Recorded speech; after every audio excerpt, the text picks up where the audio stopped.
Hello, everybody. We are the students of Willy Brandt School, and welcome to our podcast through the lens of the UN.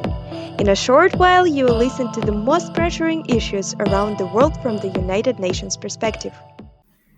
Hello to everyone, and welcome to the first episode of our podcast Through the Lens of the United Nations, discussing pressing policy issues through the United Nations perspective. My name is Charlotte Lydia Bock, and together with my awesome colleague Adriana Pineda, we will be discussing the currently hot topic, Resolution 4215 on the right to privacy in a digital age.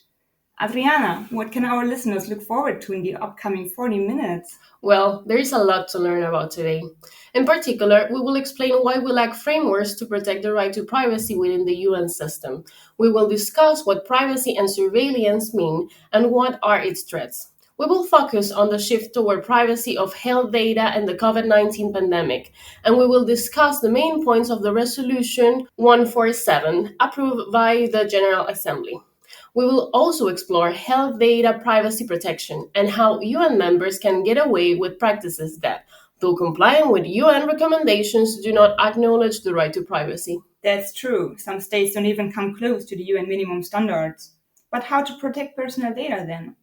Dr. Hasnain Bokhari, a specialist in information and communication technologies, as well as e-government and lecturer at the University of Erfurt, will join us to talk about alternatives to protect health data. We will answer the question, can blockchain technologies be the future of data protection?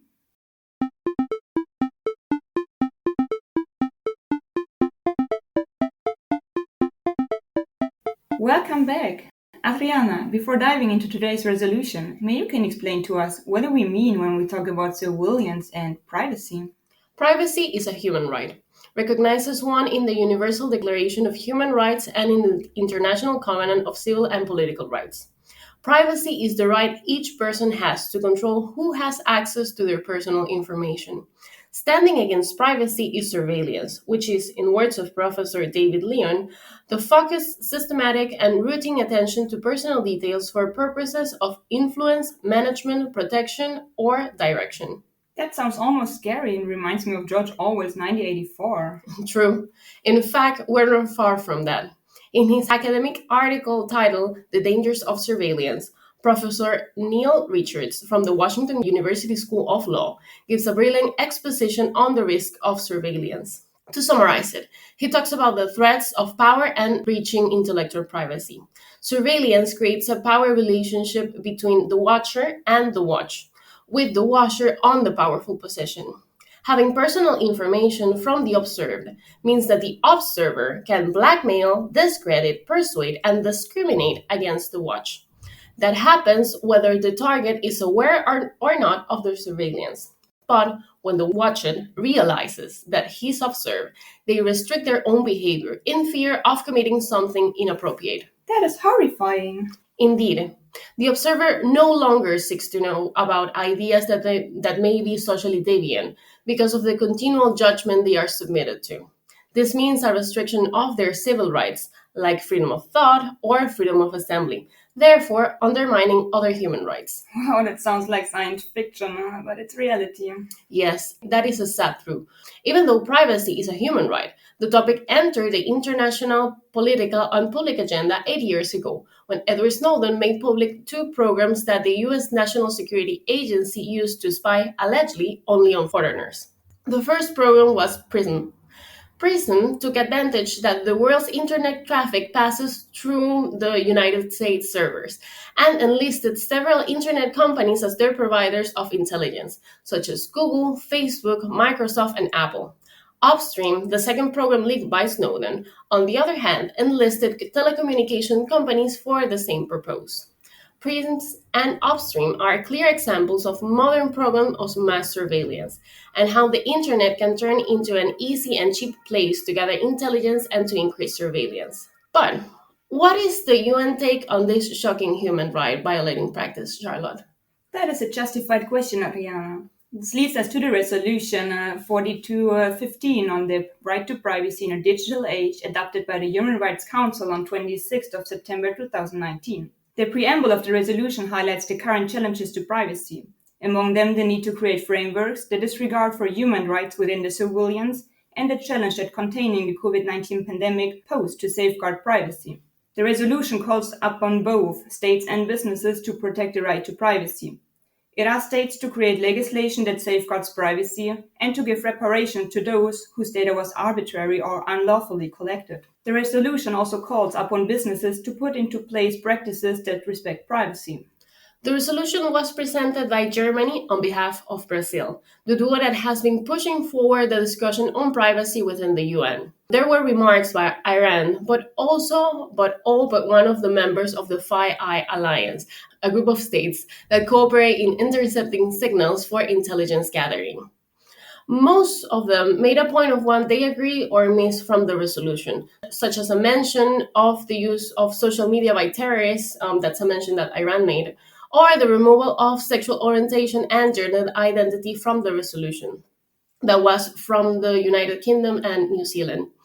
In our view, the resolution asks for actions, but it seems that in the name of consensus, the actions are intentionally vague and left to the interpretation of the states. To give some examples on what we mean by that, we will focus for a moment on healthcare data protection, an immensely important part of the discussion about the right to privacy, and especially in the current situation. The pandemic is turning all of our lives upside down as society expresses justified data protection concerns while using, for example, a COVID-19 tracking app, which sends you an alarm to your phone if you are in the vicinity of a person infected with COVID-19. This is what you notice as a citizen. The question we aim to shed light on now is about what a state can really track as an ordinary or extraordinary measure to fight the pandemic. Charlotte, may you explain in more detail the recommendations outspoken by the UN on healthcare data protection before we explore which measures states are in fact applying to fight the pandemic? Sure, Adriana. Well, the recommendations on the protection and use of health-related data 74277 from August 2019 stipulates that the processing of health-related data is lawful if it is carried out in the public interest and appropriate safeguards are provided. But what is meant with public interest is left to the definition of the states. Still, the guidance is to serve as an international baseline for minimum data protection standards for health-related data. That includes, for example, that data processing of health-related data is lawful if the data subject has given his or her free, specific, informed, and explicit consent to that data processing. Since companies such as Google and Facebook force you to accept their terms and conditions, this explicit consent to the institutions or company's privacy policy makes their lawfulness quite ironic. The revealing must-read Surveillance Capitalism by Professor Shoshana Zuboff was not last to prove this. We are more raw material to those companies than subjects of protection. True. We're living in a harsh reality. So, even more interesting to get to know. What does this arbitrary nature of privacy policy mean in the light of pandemics? In the note of the Secretary General 75147 from July 2020, the Special Rapporteur on the Right to Privacy, Joseph Kanataki, addresses the impact of COVID-19 on the right to privacy, data protection, and surveillance. He points out that there is no consensus yet on which COVID-19 related measures taken work or do not work for which country and why. Hence, he calls to meet the strict tests of proportionality and necessity. Sounds quite discretionary again. So, what are ordinary measures a state can apply to fight the pandemic? In order to avoid the spread of a communicable disease, public health authorities have the right to A. Know who is affected by the disease, and B. Order strict quarantine and isolation under rigid sanitation rules. Named as a classical tool, contact tracing is an ordinary measure that public health entities can use to contain a disease, even though it is privacy intrusive, since it requires a patient to open up with whom she or he might been in contact over a certain period of time. I got to know that the Special Rapporteur, Joseph Kanatasi, emphasizes that within the UN recommendations, accessing a smartphone is not classified as part of traditional contact tracing or a necessary measure. We must remember that in most developed countries, the fight against COVID-19 as of mid-July 2020 had been successfully carried out without the use of smartphone-related technologies. That is absolutely true. Still, contact tracing is considered the most effective measure for the containment of a communicable disease, with no alternative or substitute currently available. This indicates that the right to privacy does not need to be absolute. In fact, if public interest is socially valued above the right to privacy, Other rights, such as freedom of movement and freedom of association, must be subordinate. The Special Rapporteur states that a country can even decide to utilize technological surveillance if regarded as necessary as a response to the COVID-19 pandemic. The type and amount of personal information required and collected should be only that which is strictly necessary. Hence, state must be trusted to act in an ethically appropriate manner, since the UN has no sanction mechanism if states do not meet the recommended minimum requirements. Indeed, that is a huge issue within the UN. States can enact very discretionary legislation without even coming close to conforming with UN framework. To demonstrate the extent to which this can take on, I'm citing the note 75147 by the Secretary General, which states that public health was held to be such a paramount matter of public interest that, in some countries, the ordinary and not even extraordinary search and seizure powers of the public health authority are often greater than those of the police.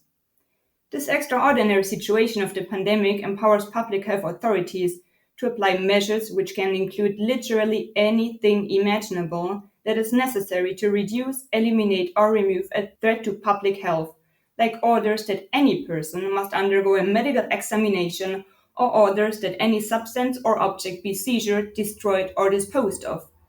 But many states do not even have to resort to extraordinary measures. What do you mean by that? Adopted measures to fight COVID-19 are sometimes very questionable.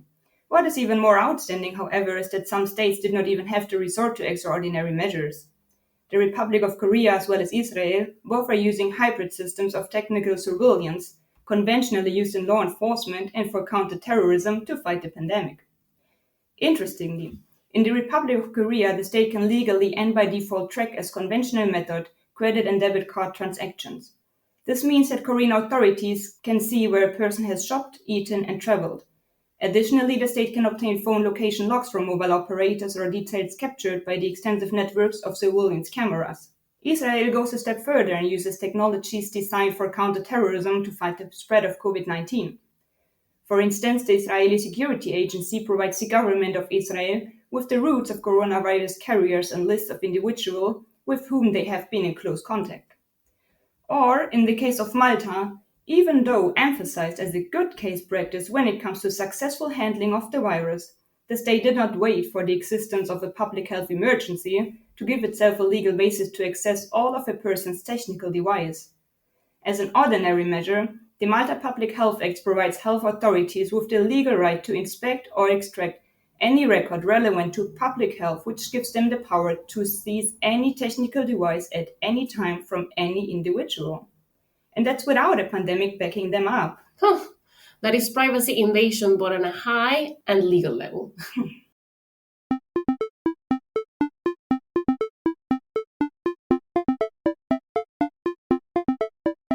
What do the cases tell us? Remember the recommendations on the protection and use of health-related data, like the principle that health-related data must be processed in a transparent, lawful, and fair manner, and limited to the purpose of which the data processing is to take place? Well, more than 70% of United Nations member states do not even come close to meeting these standards. And in terms of surveillance? The vast majority of countries are very far from meeting these standards. As of July 2020, less than 10% of the 193 member countries were even close to meeting the standards needed for a government to ensure that citizens' privacy is adequately protected and respected in the face of government surveillance. Indeed, that is a clear proof that the right to privacy in the digital age, even more during the pandemic, are a very arbitrary matter for member states. You brought it to the point, Adriana. The problem is that member states do not face any sanctions or familiar fines if they apply measures which definitely fall under the category of extraordinary measures as by default practice on an everyday basis. These recommendations, which are only vague and open to interpretation, also leave room for further, even more privacy-invasive surveillance measures. At this point, we would like to draw attention to the extreme and yet unresolved problems associated with the speed of technological developments and the resulting possibilities and the comparative slowness of policy regulations.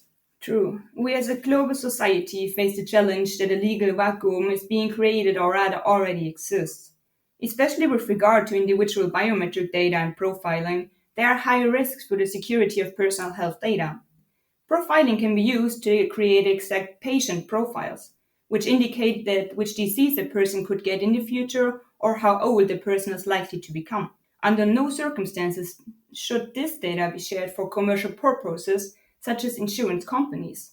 And this is just the beginning. How do you regulate disruptive technological developments that cannot be predicted today?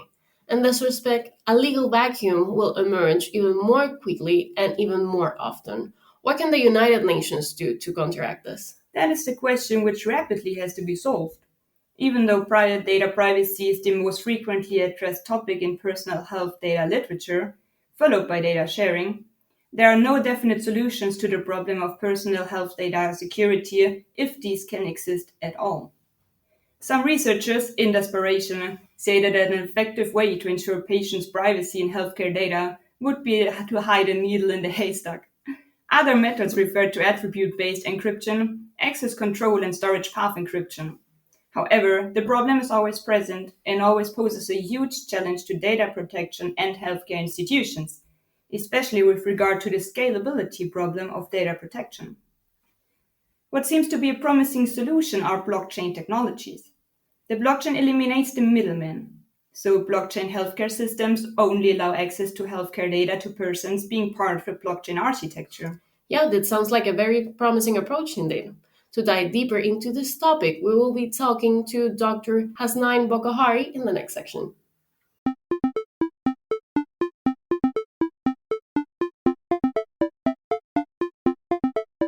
So, thank you, Dr. Bokhari. Thank you so much for being with us and being our interview guest for today. And we would like to start with the basics, like what makes blockchain secure? Well, thank you very much, Charlotte and Adriana, for your invitation. Straight to your question regarding blockchain, what makes it secure? The answer actually lies in the various techniques and the services that blockchain includes. And these include consensus protocol that exist on blockchain network, the encryption techniques that are a part of that entire cryptographic structure of the network. Then you also have the immutable approach that blockchain uses and the distributed network and the mining techniques that blockchain use. So you can understand blockchain as a chain of various blocks that are sort of connected with each other. In comparison to our traditional scenarios, the traditional database scenarios, the data in blockchain, the data is actually saved in one location in traditional scenario and at one server. However, in blockchain, the data is saved at multiple nodes. That means its locations are distributed at various servers. So that's step one towards security, as this kind of removes the need of centralized entity. Another important feature of, if you want to know what makes blockchain secure, is that the blockchain supports the immutability of records, which means that any record that is once saved cannot be modified or tampered with. So if you want to make a modification in your, let's say, existing record, then another block would have to be added to the chain. So its data history would also be accessible on that network. And the same goes for the transaction as well. Once the transaction is executed on a blockchain, it cannot be reversed. And on top of all that, a blockchain uses a special encryption techniques which are called as hash cryptography, which is like a crypto. You can understand hash cryptography as, it uses 8 32-bit and 64-bit words which are used to encrypt the data. But now please note that it is not one time 32-bit and 64-bit or two times 32 or 64-bit. It is as many as 8 32 and 64-bit techniques, encryption techniques, which actually makes the blockchain so secure.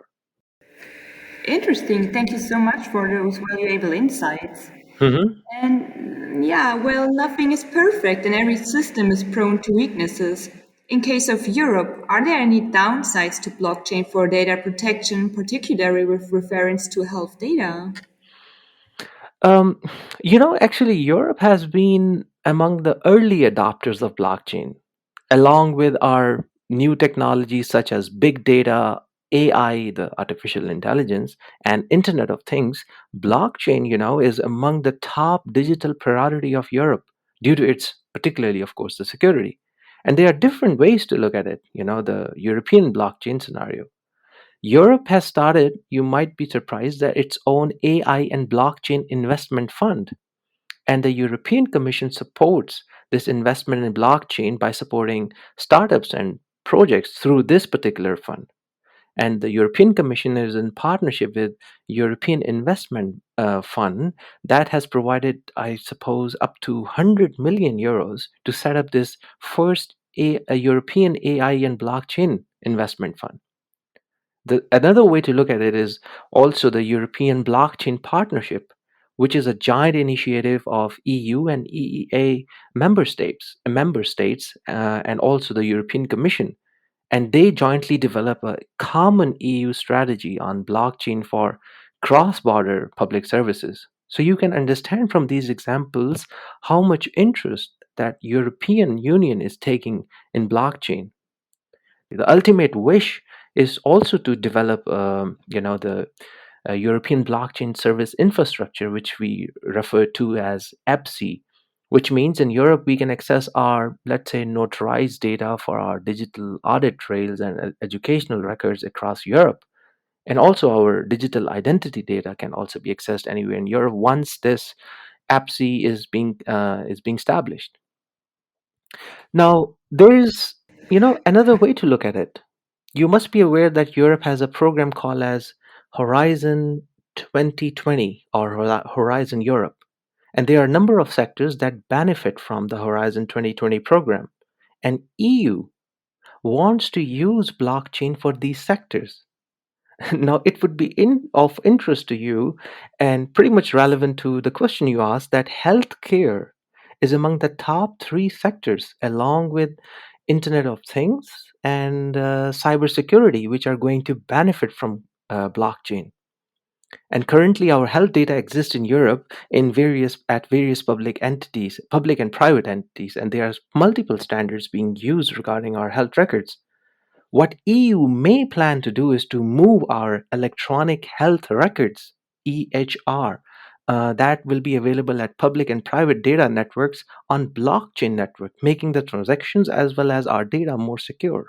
What nice insights you have given us, Professor Bogahari.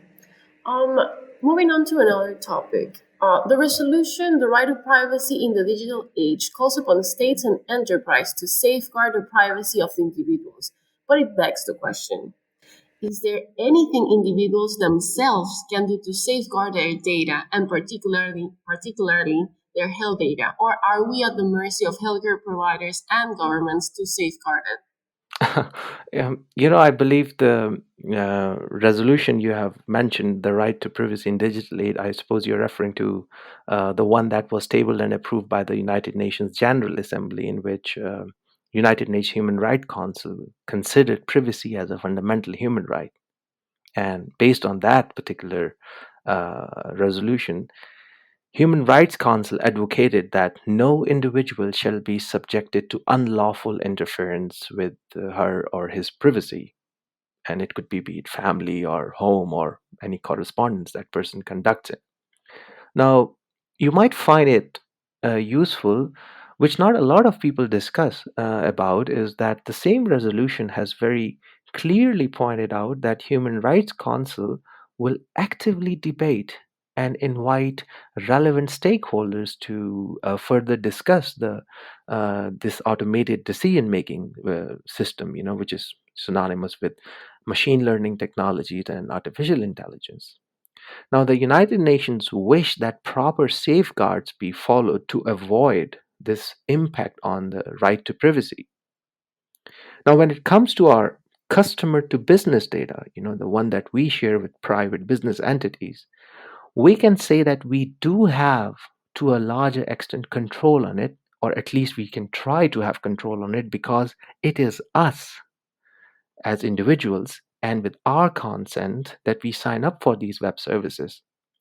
So we can always see our privacy settings and choose to leave these services. However, to your question now, when it comes to healthcare data, Once we are in the system, we are at the mercy of our healthcare system. Now, countries with stringent data protection and stringent privacy regulations would have, of course, stringent laws, and the weaker states would lead to weak safeguarding mechanisms. I think it's not just the individuals, as you have put it. It's actually the entire civil society and lawmakers alone would have to go hand in hand together because with advancements in technology, look at it every year, particularly the advancements in technology focusing on healthcare industry, we would have to review our laws, analyze them, and by keeping civil society and also academia at the center of lawmaking. Thank you for your answer. And finally, the UN is a political forum where issues are discussed and standards are set. So far, little has been established on what should be the minimum standards to protect privacy as a human right. As an expert on data protection, what are the key technical issues the UN should be discussing when it comes to privacy? The key technical issues that UN should be discussing. You see, when it comes to institutions such as United Nations, we will have to remember that United Nations alone cannot enforce laws. It can, of course, bring member states together and conduct dialogue on current state of affairs. To give you an example, at the beginning of our new millennium, when Millennium Development Goals, to what we refer to as MDGs, were established, the topic of this new technologies was at the top of UN agenda at the beginning of 2000, and two world summits on information societies were conducted, one in 2003 and the second one in 2005. Now, the outcome of these summits was resulted into a very unique and multilateral platform that was known as Internet Governance Forum, or to what we also refer to as IGF. And since 2006, IGF takes place in every continent, in every country, and not in every country, but in every continent on rotating basis. Now, the might be interested to know that the last one in 2019 was actually taking place in Berlin. Now, IGF is that particular and a perfect forum which works on behalf of UN, and it brings representatives of United Nations member states, but not only that, also academia, civil society, and IT companies to discuss the major themes in internet and also, the one that you've asked, data protection and privacy. So for United Nations alone, it won't be possible to pursue such issues at its assembly, at least for now, which is why there are United Nations supported fora, which are a perfect place to discuss privacy related issues. And now you also mentioned the technical part, the technical issues. So for technical issues, there is another multinational organization called as International Telecommunication Union based in Geneva, which is responsible for discussing these highly technical issues related to internet, telecommunication, and radio signals, and so on. Another way to look at your question would be, from my side, would be to encourage this EU EU's GDPR like regulations, because I personally find data protection strategies used in GDPR as very useful, which tries to guarantee the lawfulness, fairness, and transparency of data. So, if in EU you do not follow the GDPR, you can get fined. I'm not saying that GDPR is a perfect regulation, but considering the rush and the exponential value of data we produce these days, I feel personally it may become important that GDPR like regulations are applied at the wider scale in other continents. And that is something United Nations supported fora can learn and advocate. That's true. Thank you so much for your professional expertise on those topics. You're most welcome, Charlotte. Thank you so much. So I'm sure we, and as well as our listeners, we could take away a lot from what you have just told us. So thank you so much for being our interviewee for today. Pleasure is mine.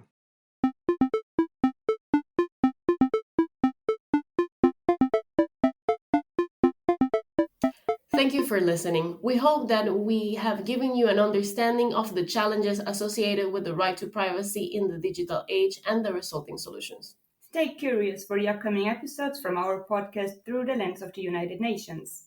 And now a ciao from Charlotte and Adriana. And with that, we have come to the end of today's episode. A big thank you to all of the listeners. We will be back with another discussion next week. Please don't forget to subscribe and share.